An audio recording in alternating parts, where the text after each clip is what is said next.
میرے بھائیوں، انتہائی برکتوں والا مہینہ رمضان المبارک کا کل یا پرسوں سے شروع ہونے والا ہے۔ یہ اللہ تبارک و تعالیٰ کا ہم پر احسان ہے کہ اللہ نے ہمیں اپنی زندگی میں ایک اور موقع وہ دے رہا ہے کہ ہم اس رمضان المبارک کی فیوز و برکات سے مستفید ہو جائیں۔ رمضان المبارک کا پانا بہت بڑی نعمت، یہ بہت بڑی نعمت۔ سلف صالحین 6 ماہ قبل دعائیں شروع کر دیتے تھے کہ اے اللہ ہمیں رمضان المبارک نصیب کرنا، اے اللہ ہمیں رمضان المبارک نصیب کرنا۔ 6 مہینے پہلے دعائیں شروع کر دیتے تھے۔ انہیں پتہ تھا کہ اس مہینے کی کیا برکات ہیں، کیا اس مہینے سے ہمیں مل سکتا ہے، اور زندگی کا کوئی پتہ نہیں، تو وہ اللہ سے دعائیں کرتے تھے۔ تو ہم خوش قسمت ہیں کہ اللہ ہمیں ایک مرتبہ پھر موقع دے رہا ہے۔ غنیمت سمجھیں اور اس بابرکت مہینے کے فیوز و برکات سے مستفید ہوں اور صحیح طور پر فائدہ اٹھائیں۔ ہمارے دلوں میں اس کی اہمیت اتنی نہیں ہے۔ میں ایک حدیث آپ کے سامنے رکھوں گا تاکہ آپ کو اندازہ ہو کہ اس کی کتنی اہمیت ہے کہ ہمیں ایک رمضان اور مل گیا۔ حضرت طلحہ بن عبید اللہ بیان کرتے ہیں کہ 2 آدمی ایک ہی سال ایک ہی وقت مسلمان ہوئے۔ ایک ذرا ان دونوں میں سے زیادہ عبادت گزار تھا اور وہ شہید ہو گیا۔ دوسرا کوئی زیادہ عبادت گزار نہیں تھا، عبادت میں نسبتاً اس سے کم تھا، وہ 1 سال بعد فوت ہوا۔ لیکن حضرت طلحہ فرماتے ہیں کہ میں نے دوسرے کو جو 1 سال بعد فوت ہوا، شہید ہونے والے سے پہلے جنت میں داخل ہوتا ہوا خواب میں دیکھا۔ یہ خواب میں نے لوگوں کو بھی بتایا، نبی صلی اللہ علیہ وسلم کو بھی معلوم ہوا، تو لوگوں نے بھی بڑا تعجب کیا۔ تو آپ صلی اللہ علیہ وسلم نے کیا فرمایا، ذرا سن لیجئے۔ الیس قد مکث ھذا بعدہ سنہ، کیا ایسا نہیں کہ یہ 1 سال بعد تک زندہ رہا اس شہید ہونے والے سے؟ فادرک رمضان، پھر اس کو ایک رمضان اور مل گیا، ایک رمضان المبارک کا مہینہ اور مل گیا۔ فصامہ، اس نے اس میں روزے رکھے۔ وصلی قضا و قضا سجدۃ فی السنہ، اور اس نے اس میں نمازیں پڑھیں، سال تک وہ نمازیں پڑھتا رہا، اور اس نے رمضان المبارک کے روزے رکھے۔ فلما بینہما الابعد مما بین السماء والارض، تو ان دونوں کے درمیان مرتبے اور مقام میں دوری اتنی ہے جتنی آسمان اور زمین کے درمیان۔ یعنی آپ اندازہ لگائیں کہ رمضان المبارک میسر آ گیا تو وہ شہید سے بھی آگے چلا گیا درجے اور مقام میں۔ اس لیے میرے بھائیوں، غنیمت سمجھیں کہ اللہ نے ہمیں ایک موقع عنایت فرمایا ہے، اسے صحیح طریقے سے حق ادا کر کے تقاضے پورے کرتے ہوئے اس موقع سے صحیح فائدہ اٹھائیں۔ میرے بھائیوں، نبی کریم صلی اللہ علیہ وسلم نے شعبان کے آخر میں رمضان المبارک کی بشارت دیتے ہوئے، بشارت سناتے ہوئے آپ نے فرمایا اتاکم رمضان شہر مبارک، اب تم پر ایک مہینہ رمضان المبارک کا آ رہا ہے، یہ بڑی برکتوں والا مہینہ ہے۔ فرض اللہ عز وجل علیکم صیامہ، اللہ نے اس مہینے میں تم پر روزے فرض کر دیے۔ تفتح فیہ ابواب الجنہ، اس مہینے میں جنت کے دروازے کھول دیے جاتے ہیں۔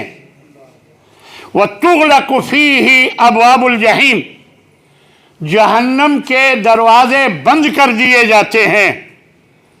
وتغل فیہ مردۃ الشیاطین، اور سرکش شیطان جکڑ دیے جاتے ہیں۔ للہ فیہ لیلۃ، اللہ نے اس میں ایک ایسی رات رکھی ہے، خیر من الف شہر، جو 1000 مہینے کی عبادت سے اس رات کی عبادت افضل ہے، بہتر ہے۔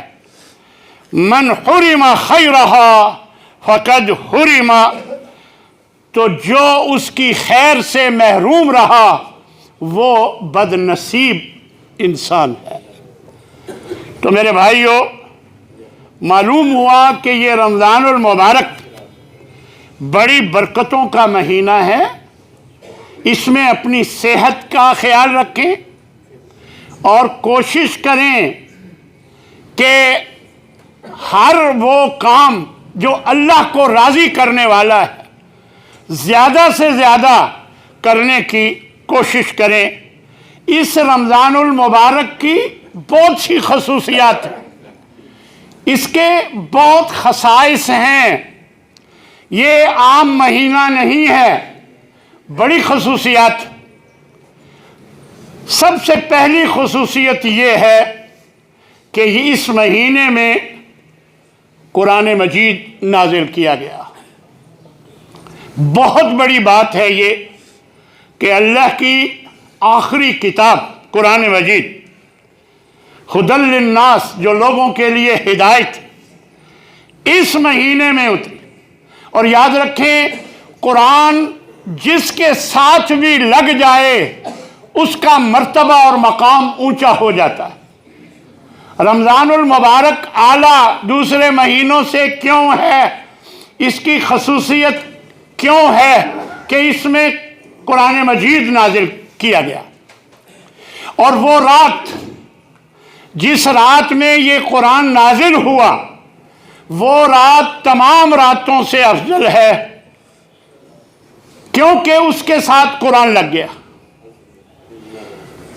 اسی طرح وہ کاغذ جو عام کاغذ ہوتا ہے، جب اس کے ساتھ قرآن لگ جاتا ہے تو ہم اسے سینے سے لگاتے ہیں، اسے چومتے ہیں، اس کا احترام کرتے ہیں، اس کاغذ کی قیمت بڑھ جاتی ہے اس قرآن لگنے کی وجہ سے۔ عام آدمی جب قرآن سینے میں محفوظ کر لیتا ہے، یا ایک عالم جو قرآن کا علم سیکھتا ہے، وہ سب لوگوں سے افضل ہو جاتا ہے قرآن کی برکت سے۔ خیرکم من تعلم القرآن وعلمہ۔ اس لیے میرے بھائیوں، اس رمضان المبارک کی قدر کریں، اسی میں قرآن اتارا گیا۔ شہر رمضان الذی انزل فیہ القرآن، یہ رمضان المبارک کا مہینہ وہ مہینہ ہے کہ اس میں قرآن نازل کیا گیا۔ کون سا قرآن؟ ہدی للناس، جو سب لوگوں کے لیے ہدایت ہے۔ وبینات من الہدی، اور اس میں ہدایت کی بہت سی نشانیاں ہیں۔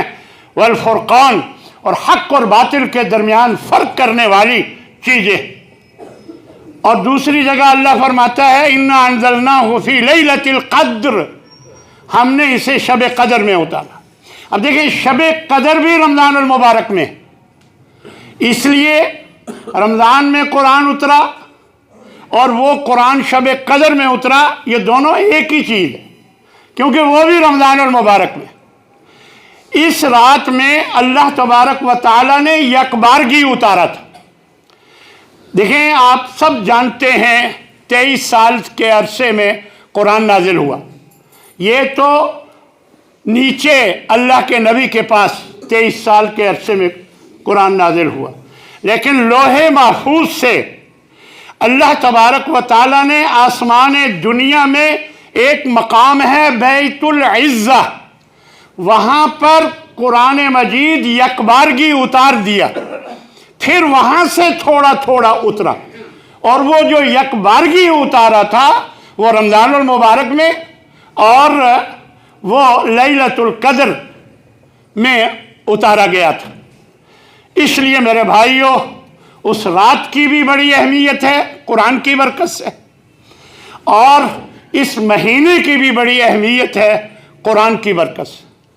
میرے بھائیوں آپ قرآن کو معمولی چیز سمجھتے ہیں، ہم زنا کو غلط سمجھتے ہیں، حرام سمجھتے ہیں، چوری کو برا سمجھتے ہیں، ہم ڈاکہ زنی کو برا سمجھتے ہیں، غیبت کو برا سمجھتے ہیں، لیکن قرآن نہ سمجھنے کو ہم بالکل اس کو پرواہ نہیں کرتے، اس کو ہرگز برا نہیں سمجھتے۔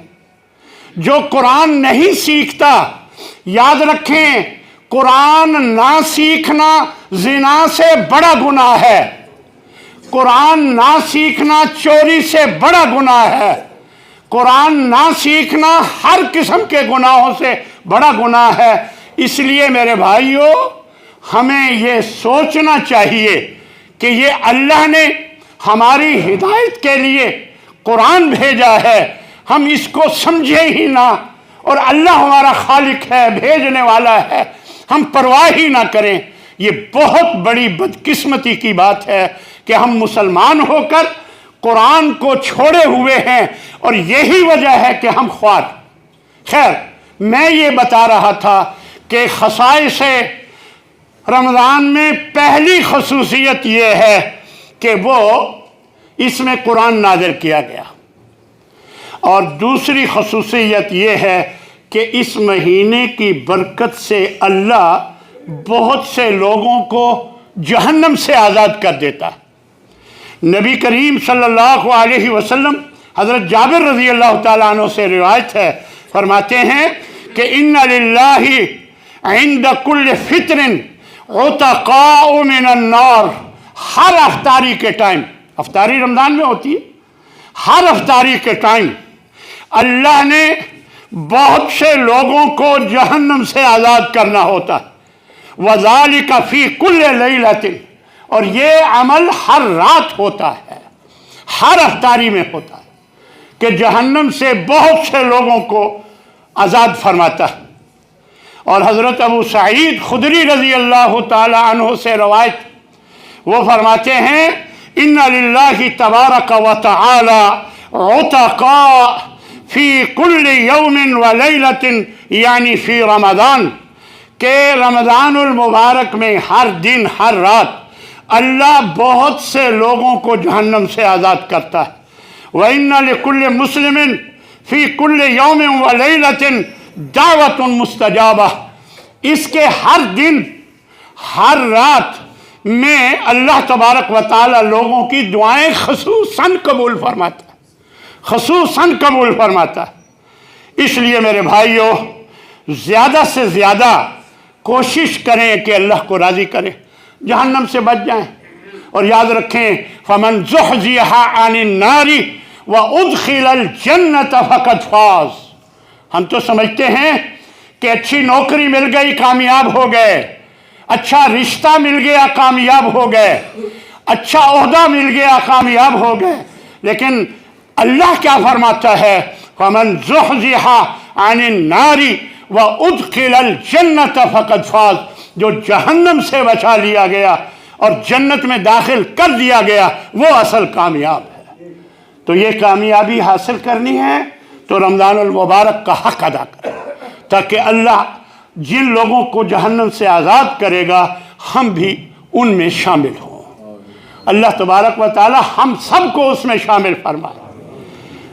تیسری بات جو ہے، تیسری خصوصیت کہ جنت کے دروازے کھول دیے جاتے ہیں، اور چوتھی خصوصیت کہ جہنم کے دروازے بند کر دیے جاتے ہیں، اور پانچویں خصوصیت یہ ہے کہ جو سرکش شیاطین ہیں ان کو جکڑ دیا جاتا ہے۔ یہ حدیث بھی میں نے ابھی آپ کو سنائی تھی، حضرت ابو ہریرہ رضی اللہ تعالی عنہ سے روایت ہے، اذا کان اول لیلۃ من شہر رمضان، جیسے ہی رمضان کی پہلی رات شروع ہوتی ہے، چاند نظر آیا تو رمضان المبارک کی رات شروع ہو گئی، فرمایا کیا ہوتا ہے؟ صفدت الشیاطین، شیاطین کو جکڑ دیا جاتا ہے، ومردۃ الجن، اور جو بڑے بڑے سرکش جن ہیں، چھوٹے چھوٹے کھلے رہتے ہیں، جو ہمیں نماز سے دور رکھتے ہیں یا بے جماعت نماز پڑھنے کی تلقین کرتے ہیں، کوئی بات نہیں نماز تو پڑھ لیں گے نا، جماعت چلی جاتی ہے تو چلی جائے، یہ جو لوگ تھوڑا بہت غلطیوں میں نظر آتے ہیں یہ چھوٹے شیطانوں کی وجہ سے ہوتا ہے۔ بڑے بڑے شیطان جکڑ دیے جاتے ہیں، اس لیے مسجدیں بھر جاتی ہیں۔ یہی وجہ ہے کہ مسجدیں بھر جاتی ہیں کہ بڑے بڑے شیاطین جکڑے ہوئے ہوتے، اور فرمایا وَغُلِّقَتْ أَبْوَابُ النَّارِ، جہنم کے دروازے بند ہو جاتے ہیں، فَلَمْ يُفْتَحْ مِنْهَا بَابٌ، ایک دروازہ بھی نہیں کھلا ہوتا، سب بند ہو جاتے۔ وَفُتِحَتْ أَبْوَابُ الْجَنَّةِ فَلَمْ يُغْلَقْ مِنْهَا بَابٌ، اور جنت کے دروازے کھول دیے جاتے ہیں، ایک دروازہ بھی اس میں بند نہیں رہتا۔ وَيُنَادِي مُنَادٍ، ایک آواز دینے والا فرشتہ اللہ کا آواز دیتا ہے، یا باغی الخیر اقبل، اے نیکی کے کام کرنے والے آگے بڑھ اور نیکی کر، وَيَا باغی الشر اقصر، اور اے برائی کے کرنے والے اب تو باز آ جا، اب تو باز آ جا کہ رمضان المبارک برکتوں کا مہینہ آ گیا۔ یہ آواز اللہ کا فرشتہ دیتا ہے۔ اور چھٹی خصوصیت رمضان المبارک کی یہ ہے کہ ایک رات 1000 مہینوں سے بہتر رات اس مہینے کے اندر ہے، لیلۃ القدر۔ لیلۃ القدر خیر من الف شہر تنزل الملائکۃ والروح، اسی رات میں اللہ کے فرشتے اترتے ہیں اور روح الامین حضرت جبریل اترتے ہیں، اور جو بھی اللہ کے ذمے لگائے ہوئے ذمہ داریاں ہوتی ہیں وہ سب پوری کرتے ہیں۔ تو اس لیے میرے بھائیوں، جو اس رات سے محروم رہا، اللہ کے نبی فرماتے ہیں تو وہ بد نصیب انسان ہے، بد نصیب ہے جو اس رات میں کچھ اللہ کو راضی کرنے میں اس نے کوتاہی کی اور محروم رہا اس کی فیوز و برکات سے، تو یقیناً وہ بد نصیب۔ میرے بھائیوں، ساتویں اور آخری خصوصیت یہ ہے کہ رمضان المبارک میں عمرہ کرنے کا ثواب حج کے برابر ملتا ہے۔ یہ بہت بڑی بات ہے کہ رمضان المبارک میں عمرہ کیا جائے تو اللہ اس رمضان میں عمرہ کرنے کا جو ثواب ہے حج کے برابر دیتا ہے۔ حضرت عبداللہ بن عباس رضی اللہ تعالی عنہ راوی ہیں، وہ فرماتے ہیں کہ رسول اللہ صلی اللہ علیہ وسلم نے ارشاد فرمایا ایک انصاری خاتون سے، کیا فرمایا؟ فرمایا فَإِذَا جَاءَ رَمَضَانَ فَاعْتَمِرِي، جب رمضان آ جائے تو عمرہ کے لیے چلی جانا، تو عمرہ کر لینا۔ فَإِنَّ عُمْرَةً فِيهِ تَعْدِلُ حَجَّةً، بخاری اور مسلم دونوں کی روایت کہ یہ رمضان المبارک میں عمرہ کرنے کا جو ثواب ہے وہ حج کے برابر ہوتا ہے۔ اس لیے اگر کسی کو اللہ توفیق دے، اس کے پاس وسائل ہیں